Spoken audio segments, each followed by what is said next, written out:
Hello, everyone. Welcome to another episode of the Four Corners Podcast. I'm Scott. Steven. Colin.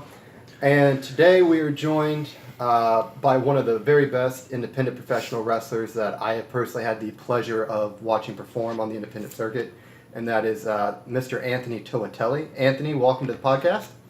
Oh, those are such kind words. Thanks, guys. Not a problem, brother.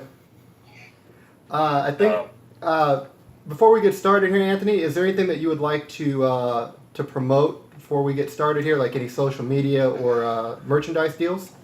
Sure, absolutely. If you could, everyone that's listening, give me a follow on Twitter at Anthony Toatele. It is the same on Instagram. Go ahead and find me on Facebook as well. Right now, my wife and I, Kinsey Alexander, or I guess Kinsey Toatele, as it is now known, we are doing a deal right now on our two newest shirt designs at ProWrestlingTees.com/Anthony Toatele. Our two newest designs, buy one, the first 9 people to buy one of our newest designs gets a free 8x10 sent to them. So just a little something special for our newest designs. But if everyone could just give us a follow, that'd be awesome. Well, excellent. That does sound like a really great deal, Anthony. And you offer all sizes, correct, on t-shirts? That is correct, yeah. All the way up to, I believe, 4XL is what Pro Wrestling Tees has. Good. That's a pretty generous offer. We try to be nice to our fans. Well, that's good. And they appreciate it, I'm sure. That is the goal, hopefully. All right, well, I think Colin's got the first question for you here, Anthony. Cool, let's go. All right, so a friend of the podcast, Congo Kong. Yes. So we were just wondering, what was it like being trained by him? I could not have asked for a better trainer than Congo Kong.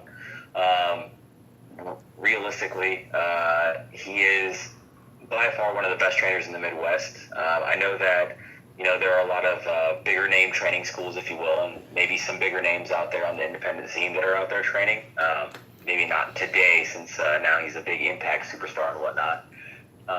But it was great. I came from a world of football. I was playing professional football, indoor arena football, and Steve Congo Kong made it very easy for me as a football player to come in and learn the ropes. And I cannot say enough about him as a trainer, as a coach, and as a friend. I can't imagine being trained by anybody else. Well, he's definitely done a fantastic job just from the matches that I've had the privilege of watching in person and online. Oh, I appreciate that. Thank you very much. Oh, no problem. I mean, when you were in that training class, like, how big was the class? We actually started with, when I started, I believe we had 5, maybe 6 people. And I think out of those people that are wrestling still today, I think it just might be 3 of us still wrestling on the regular. So, nothing against those other guys that joined us, but there was definitely a reason why those 3, including myself, are still doing this. You know what I'm saying? We still love it. We still ask Congo Kong for advice. We still check in with him and make sure things aren't outside of our realm, if you will. And I'm glad that we still have that relationship as far as like a coach to student or a mentor to mentoree, if you will. All right. So, Anthony, I got a question for you, actually, because, you kind of covered it, but I wanted to see if you can go more in depth with it. You said Congo had approached you about, doing the pro wrestling. What made you really want to get into it and want to, get involved in the business and become a professional wrestler? Yeah, that's actually a great question. Like I said, I was playing football, and I was bouncing around the last year to 2 years of my football career. And I'd gone from a team in Indianapolis to a team in Chicago. And I just felt like it was dwindling down. So a buddy of mine, we would, in between practices or going to work out for football, we'd just watch wrestling. That was kind of our thing. And we were joking one day, sitting on his couch, and I was like, man, what if we just stopped playing football and just became professional wrestlers? Like, how cool would that be? He was like, dude, I would love to. Like, that would be amazing. So we just jumped on Google, looked for a wrestling school, and we found Body Slam University here in Fort Wayne, Indiana. And, we reached out to them, shot them an email, and then had a phone call with Jason Maples, and he invited us over. And, it was a small area. It was a very small place where the ring was set up, and it was not, by any means, it is not the WWE Performance Center, but just something about being in there and watching these guys, do their thing and work on their craft and their skills. I just knew that I had to be there. And then, having a conversation with Congo Kong and, talking about what my goals were as far as a wrestler. If I decided to become a professional wrestler, I just knew that was the place where I needed to be. Well, I would say you made the right decision. Was kind of to piggyback here off what Steven had asked, was it difficult to make that transition from football into professional wrestling? A little bit. I think that everyone, especially as wrestling fans, when you're sitting at home and you're on the couch and you're just watching, you're like, yeah, I could do that. But I just remember my first week of practice, like it was completely different than I anticipated. I was way more sore. And for a guy I played quarterback, so I was getting hit all the time. And for someone that's getting hit all the time, I was like, I think I'm more sore doing wrestling than I ever was playing football. So it was a little bit of an adjustment, but my body got used to it. Mentally, I got used to it, and I still fell in love with being in front of the crowd like that first time. Man, it sounds like it was a pretty smooth transition for you. My question for you, Anthony, is you kind of have a unique situation. You have the honor and the privilege to work with your wife in independent wrestling. What has that been like, being able to have that relationship in professional wrestling with your wife? I am so thankful for her. She's been in the business about a year longer than I have been, and I'm coming up on my 5-year mark, I believe, this November. But really, for me, like, it's just, first of all, it's another source for me to bounce ideas off of. I go to her for advice. I go to her for just another viewpoint, if you will. So I'm very thankful for that. I'm also thankful that she is completely understanding if I have to go away for a weekend, if I'm traveling or taking a longer road trip. She understands, and we just come to a compromise, so we can make sure we still spend our time together. But it is very easy for me, and it has been a blessing for me, for sure. All right. Well, there's plenty of wrestlers out in the world right now. If you wanted to pick one to feud with, or even just have a one-on-one, one match with from any time period, who would it be and why? Oh, that's a real hard question. To feud with, I think Ric Flair. I feel like that might be like a really a go-to answer for everybody, but no one was doing the things that Flair was doing back in his day. And I feel like even in today's world, with today's fans, his antics, his wrestling style would just get over with everybody. So Flair, for sure. He's one of the best of all time. Would you want to work babyface in that, or would you want to work heel? I think babyface, and I say that because Flair was such a great heel. He could do so many things for an established babyface, but even for guys that weren't established, he made those guys look like superstars. The young babyfaces, he could make them look like superstars. Oh, without question. So I know we've been talking a little bit, about the wrestling career. I kind of wanted to do this question that didn't have to deal with wrestling, because maybe not a lot of people know you as well as we all do. But what are some things outside of wrestling that you are passionate about? Obviously, football being one of them. But what are some other things that you're passionate about? I honestly, outside of wrestling, I love my main hobby is going to the gym. I fell in love with weightlifting and like the whole fitness aspect when I was doing football, and it's just kind of obviously transitions to the world of wrestling. But it's just something that I enjoy doing. I enjoy pushing myself in the gym. Other than that, I just really like spending time with my friends and my family. I'm kind of getting to that, I don't want to say that age, but I will. That age where I just like to hang out with my 4 or 5 friends, and we all have kids, and we sit around and just talk about the stuff that was funny 10 years ago and still laugh about today. And, you know, I have a 9-year-old daughter that is very, very, she's very sassy. That's the best way I can put it. It's very entertaining for me to keep up with her. She loves Kinsey. They're like the best of friends.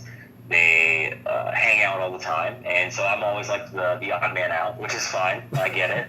I'm not as cool as her. So, but I just love spending time with my family and friends. That's usually what I try to do as much as I can when I have some free time. Well, that's good. I mean, that's a great way to spend the downtime when you're not out in the ring entertaining all the fans. Speaking of which, so over the course of your 5+ year professional wrestling career, what would you say is the most maybe awkward moment that you've had in a professional wrestling ring? Oh, actually, that just happened this year. Most awkward moment. I wrestled down in Memphis, Tennessee, a couple months ago. First time I've ever been there. It was a great time. Loved the promotion. Real South Wrestling Federation. I was wrestling a guy by the name of Johnny Dodson. Apparently, Johnny Dodson had been signed to the power plant back in the day. He had some shots on Velocity for WWE. Great guy, great worker. Great heel. Let me just say that right out the bat. So we have this match planned out or whatever, and we're going to go out there and work. First time debuting there, and he gets the crowd so amped that there is a woman that gets so mad that more than half the boys in the back and Johnny himself believe she has a gun, and she is trying to pull the gun on Johnny. What the? Right as our match starts. And so we go to start our match, and the ref comes over and he checks me, and he goes, "Hey, by the way, Johnny thinks this lady has a gun." And I'm in a city that I have never wrestled in. I've only been through as a kid, and I'm here, and I'm just like, great, fantastic. Johnny bails from the ring, runs to the back, gets counted out, and I'm just standing there like, I guess this is what's happening. And it goes on. We end up turning a match from I think it was supposed to be a 10 to 12 minute match. Ends up going, the runtime is 28 minutes or something ridiculous like that. He comes back, we restart the match, we cut promos on each other. Ends up she never had a gun. She just had a wallet that was falling into her pants. And security had to check her, and it ended up being this ridiculous, almost half-hour event. My first time there, and I was just like, this is definitely the most awkward situation I have ever been put in the professional wrestling world ever. That is absolutely insane. So the gun thing, did the fans or whatever think she had a gun on her, or? Yeah, some of the fans thought she had a gun on her. Some of the security thought she had a gun on her. They had this, so they didn't have any barriers, but they had this really vibrant red tapers that do not cross. And he was just getting into the fans' face, really pushing them. You hear about the old time Memphis style wrestling, right? And the heels getting so much heat that people wanted to go after them after the match. And it's 2018. I'm yeah, people know it's it is what it is.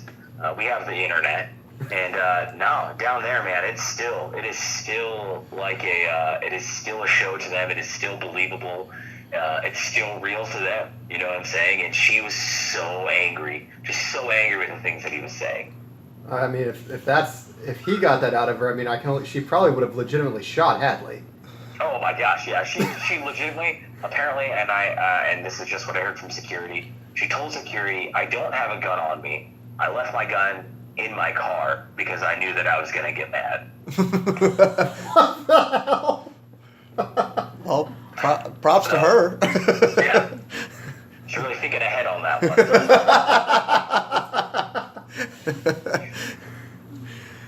All right, so there's yeah, that is Sorry. that is Yeah.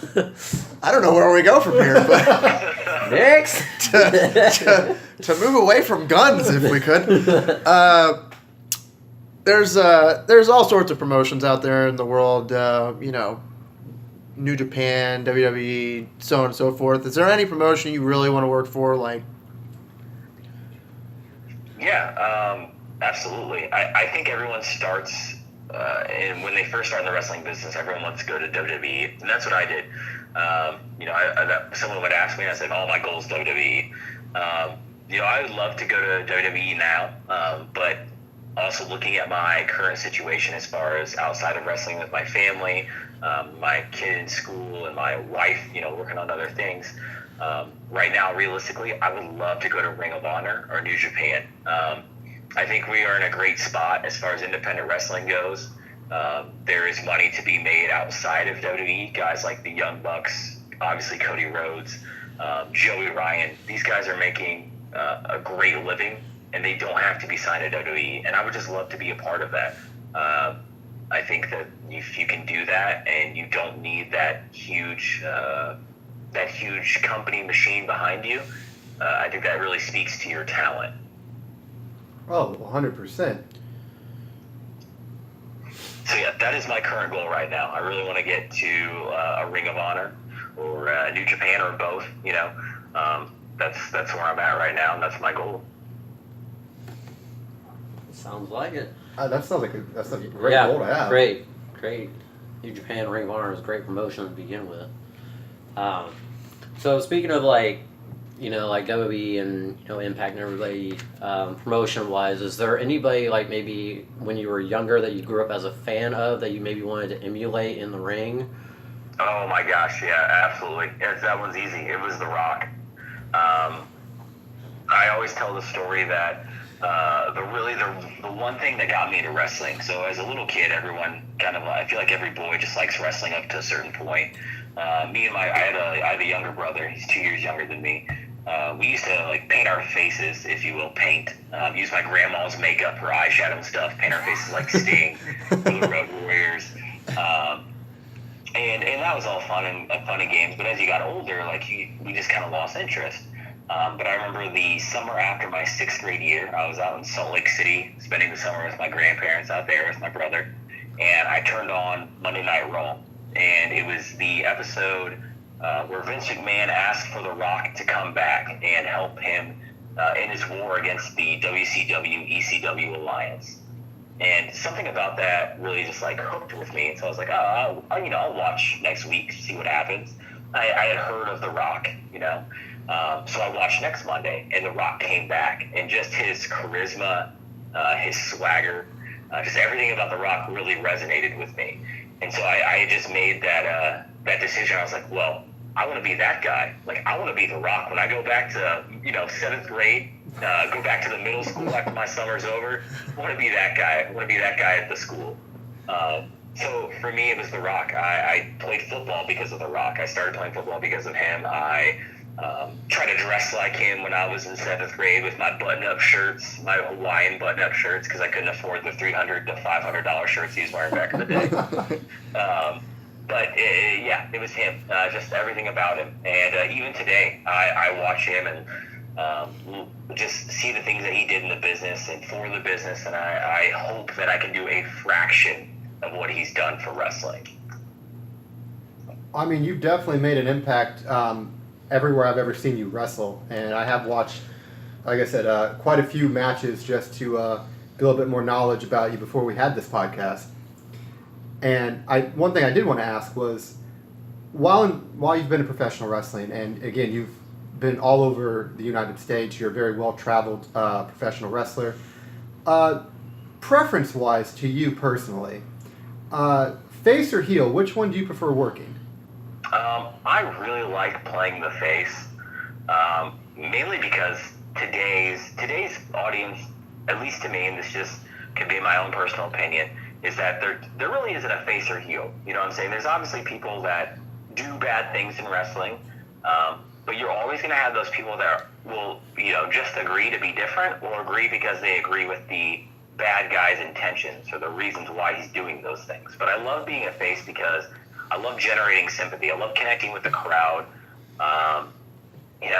It's just one of those things when you're down on the mat getting the crap kicked out of you by a giant guy like Congo Kong or Drew Skills, and you can just look over and there's like a kid that's you make that eye contact with that kid in the front row, and he's just, oh, come on, like you're his guy. You know what I'm saying? You're his guy in that moment. He wants to see you just make that comeback, overcome all odds, and that's super cool for me. Have you worked heel at any promotions before? I've done a little bit of heel work here and there, like in the last couple of years. The funniest thing is when I made my debut, I actually debuted as a heel, and we had this big giant tag match. And I came, we had our match. We came to the back, and one of the referees said, "Are you gonna work babyface or heel, kid?" And I was like, "Well, probably." I was like, "Well, tonight I was a heel." He was like, "Oh, you're too good." He's like, "You're too pretty for that, bro. You're too pretty for that. You need to be a babyface. Go sell some gimmicks and make some money." And I was like, "Okay, cool. Sign me up." Your first match was against our boy Steven here, right? That's correct. Yes, Yep. He was there. Yep. He was there, and he was one of the people that beat me up. Not too much. No, not too much. No, we didn't do it.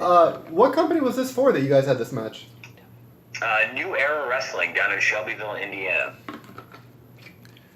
Man. Steven nods his head in approval. Apparently. Well, no, I mean, I was just saying, no, he's right, is all I was saying. I had a lot of fun during that match. Hopefully you did too, but, I did too. I was so nervous. I was more nervous than I have ever been. And I played football in front of hundreds of people and made my quote-unquote professional debut, whatever you want to call it. And I think I was more nervous that night than I have ever been for anything I've ever done. But I was glad I was in there with you and Jed and Steve, and it was just a good time. And I can't imagine anything else like ushering me into the wrestling business. So I thank you for that. Oh, I thank you very much. Like I said, I had a lot of fun. Hopefully sometime in the future we'll see each other again. Oh, I hope so too, man. Well, besides the accomplishment of wrestling, our buddy Steven here, what's been your biggest accomplishment in pro wrestling? I would say my biggest accomplishment is, meeting my wife. Let's just get that out of the way now. Because of wrestling, I met my wife. Outside of that was I would say personally, my match with Joey Ryan. I had a match with Joey Ryan for a now defunct company called Strong Style Wrestling.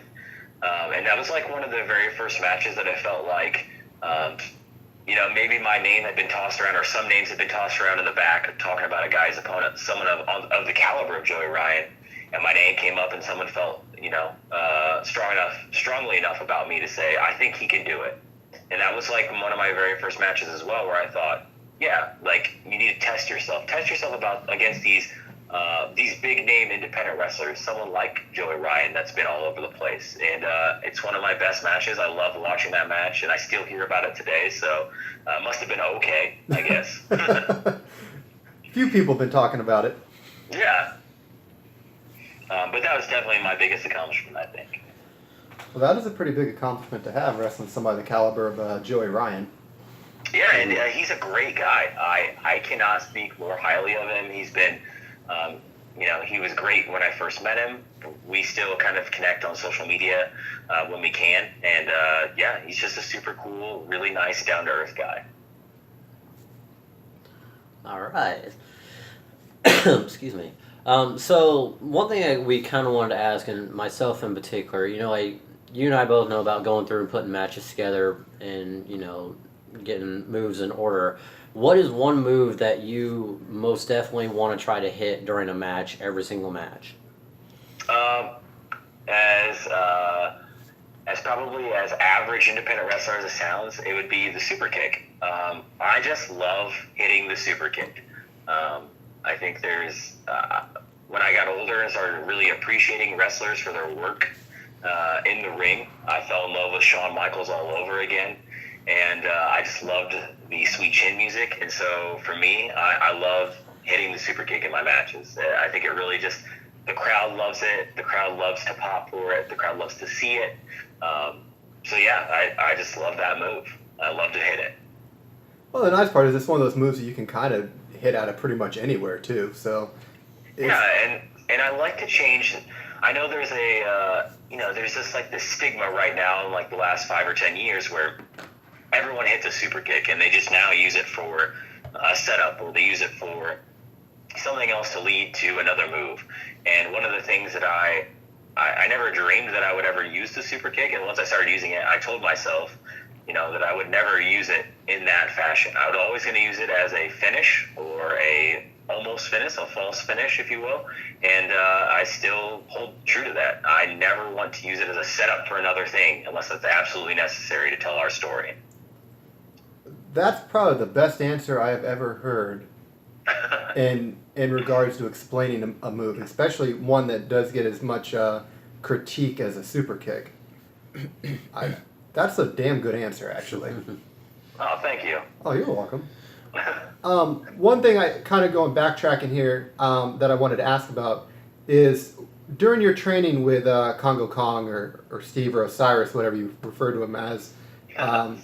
What was the training like? Because I mean, every trainer has a different view on how they train people. Like maybe they're more into the cardio aspect or the work rate or promo work. Just what was it like to be in that training class? Like, what was the atmosphere? Really, the atmosphere was it was almost like a grind. So the building that we had didn't have any heat, didn't have any like air conditioning. So in the wintertime, it was cold. In the summertime, it was hot as balls. And so it's just for us at the time, it was 5 guys, just really grinding away, trying to figure out where we fit into this business. And Steve, that's what I call him. Steve did a great job of making sure that we knew the basics. And I think that that's something that gets probably lost a lot, or at least overlooked across the country in other wrestling schools. We did not have a timetable as far as, you pay a certain amount and in 12 weeks you're ready to wrestle. You're out there on your own. It was very much just individualized. Like maybe this guy's ready to wrestle and this guy is not. That is okay. Everyone just keeps showing up, but we just keep helping each other out. So as much as wrestling is an individual sort of activity, or a one-man show, if you will, when you're out there, we were very much a team. And Steve was the coach, and he pushed us, and we helped push each other. So that was our goal, is to make sure by the time we were ready to debut, all together, we were at least ready to be in there and felt comfortable with each other.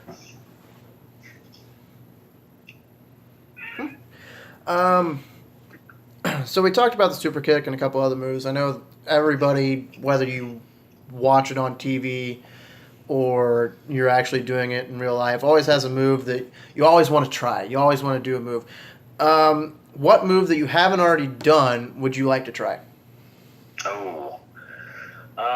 Probably the moonsault. I've never practiced like flips or anything, and any flip that I've ever done over like to the outside, like a dive or anything, has always just been like, "Hey guys, tonight's the night I'm gonna try it." So thanks for catching me. So really, the moonsault, I would love to give that a try, just because I think back to guys that have really great moonsaults. Shawn Michaels being one, Kurt Angle being another, and I just think that move has such power as far as like moments in matches, and it's almost like ridiculous because there are so many people that have pretty moonsaults that never even hit them. You just always assume that guy is going to move, but everyone still holds their breath right before they go for it, and when they try to hit that move. And I would love to just use that in one of my matches. That would be a very nice surprise he broke out during a match. Yeah, I really try to if I find a move that I've never done, or I've only done a few times in practice, I start trying to work it into one of my matches. That's just one that I have not had the opportunity to do so yet.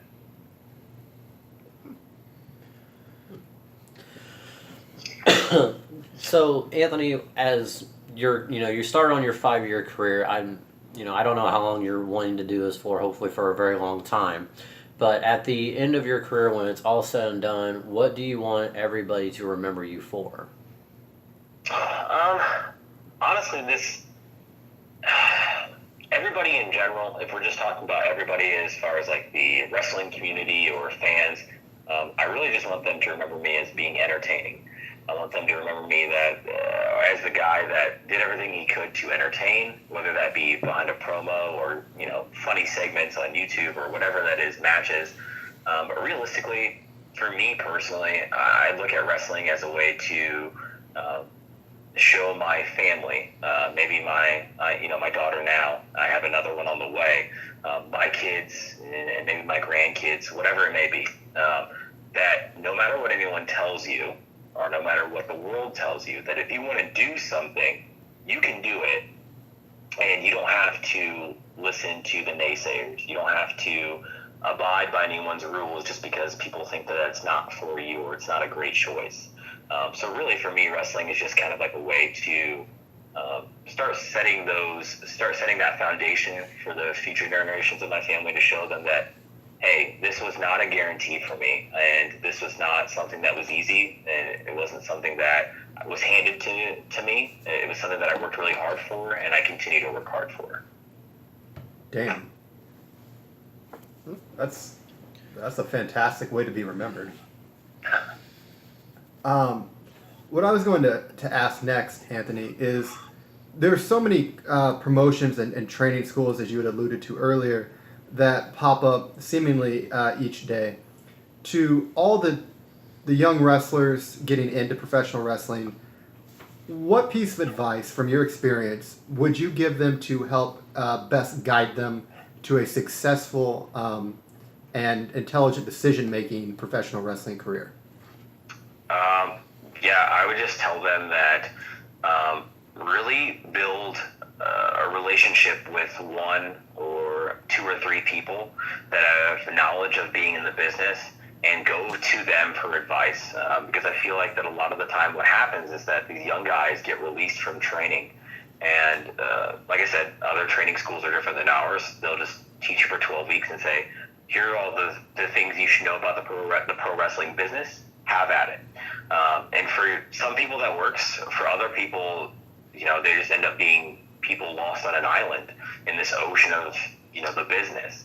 And you really need someone to help guide you, to tell you like, hey, this place isn't great for you, or this place would be great for you, but maybe not right now. And I think that as veterans, and I don't know, sometimes I don't consider myself a veteran. Most of the time I don't, because I'm still learning something every day. But I think as guys that have some experience in the business, we need to do a better job of helping guide those people and those young guys, instead of knocking them down, because that is part of the fraternity of wrestling. We don't want anyone to take our spots. We don't want anyone to outshine us. Well, for me personally, that's okay. Like, if someone tries to outshine me and does, great. That means that I have to go and work even harder. But I shouldn't be mad at that kid because he's able to do that. I should want to help that kid because, hey, he's a talent. He needs to stand out, and he has the skills to do so. That's probably one of the most selfless responses that we've gotten to that question, actually. Wow. I actually... I think some people may know this in the wrestling business, some may not. There's a guy out there by the name of Jared Gannum, and Jared Gannum is he used to be a wrestler, and right now all he does is he runs a group called the Inner Squared Circle, and that group is all about building each other up, helping each other out, and improving professional wrestlers that want to make a difference and want to just continuously improve. One of the things that I think happens in the wrestling business is that we use the word business when in fact, if you look at it from outside, for people that are outside of wrestling, it becomes more of like a fraternity. It's very secret, it's very guarded, and it's very exclusive. But I think that, it's 2018. The business should be a business. Everyone should be in it to make money, and we should all help each other make that money and have fun and entertain the crowds, and just, that's kind of our job. And that's what I want to do. I want to help people. If people come to me and ask me to watch their match or ask me for advice, I'll give you advice. I'll watch your match, because I just want to help guys get better.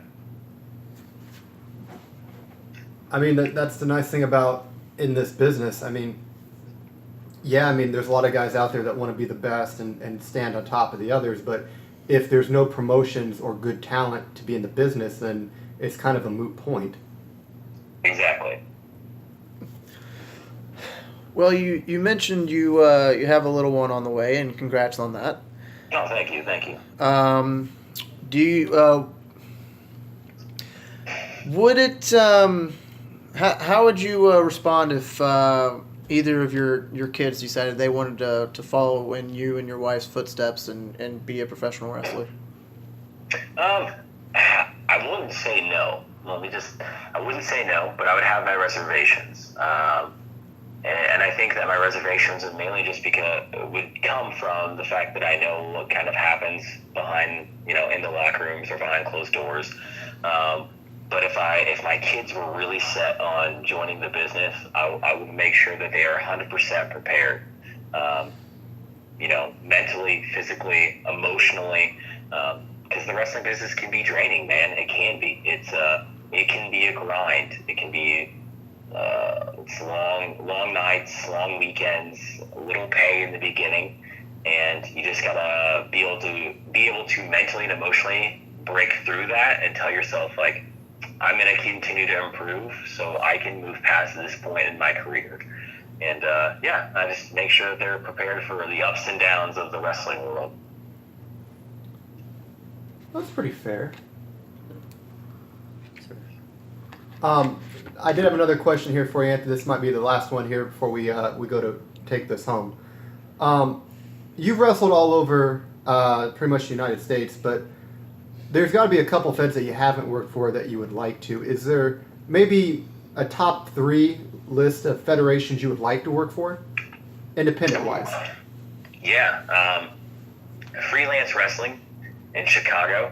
That is a very, it's one of these, diamonds hidden amongst, all these other big-name independent promotions. But I know some people that work there. I've seen their product. It is fantastic. Actually, another one in Chicago would be this new promotion called Zelo Pro. I just really like what they're doing out there, the direction of everything. And honestly, there is you have to forgive me, I don't know the name of the promotion. I believe it's UCW or UCW0 or something like that. But it's in Salt Lake City. It's a promotion in Salt Lake City. I believe it's one of the very only promotions out there. I want to work there, and for me, and this is just totally selfish for me. I just want to work out there because I have a lot of family in Salt Lake City from my Samoan side that have never got to see me wrestle because I wrestle mainly in the Midwest. And so I would just love to go out there and just, invite them to the show and be like, hey guys, just come watch this. Finally, you guys can see me what I've been working for 5 years. So it would just be really cool for me. But those 3 promotions for sure are the first 3 that, in this moment, that's what I can think of, and the reasoning behind them. Well, a couple of those I haven't seen. I have heard of the first one that you had mentioned. There is one that I would like to see eventually wrestle for, Anthony. I'm not going to lie. Seeing you come to Lafayette here and work for Infinity Pro would be a tremendous sight. And there's a lot of talent on the roster I think you would match up very well with. I love Infinity Pro. Everything that they've done, I know they've been running for quite a while, so I know that they have some history behind them. They have got a great fan base, and like you said, the talent is really top notch there. Guys like Shane Mercer, Brett Havoc, Manson Warner, even guys like OI4K have been the tag team champions there. So, when that call, or if that call ever happens, I would take it in a heartbeat. Well, I mean, personally speaking, that's a call that we would love to see because it would be fantastic to see you wrestle here. But before we go and then wrapping things up, did you have anything that you would like to promote? Any upcoming shows, perhaps, that you have that you would like to give a shout out to? Yeah, absolutely. I am actually wrestling this coming weekend, I should say, underneath the Heroes and Legends banner. I believe Saturday is my first show. I'll be in Kokomo, and then Sunday will be in Converse, Indiana. We have another show, or I should say I have another show underneath Revolution Championship Wrestling, which is out of Elkhart, Indiana. That is coming up later this month in September, I believe September 15th. Don't quote me on that. And then I actually travel up to Milwaukee next weekend, or on the 8th, excuse me. The 8th of September, I travel up to Milwaukee to wrestle for Fourth Wall Wrestling. Very small, but very fast growing company. Can't wait for that show. Very talented roster. But yeah, I post my schedule online on my social media. By all means, everyone, like I said earlier, give me a follow, keep up with my schedule, and grab a t-shirt for Baby T, as we're saying.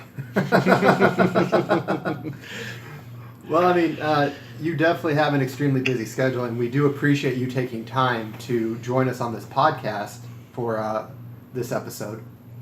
No, and I appreciate you guys having me. I had a great time. Just give me a platform to talk about, pretty much anything I wanted. Yeah, and we would love to have you back on. I would love to come back on. We could do this for hours. And we would, like I said, we would definitely love to have you back. Maybe sometime we'll be able to line something up where we could get you here in person. I would love that. I would absolutely love that. Yeah. Well, guys, I think this is a good time to wrap it up here.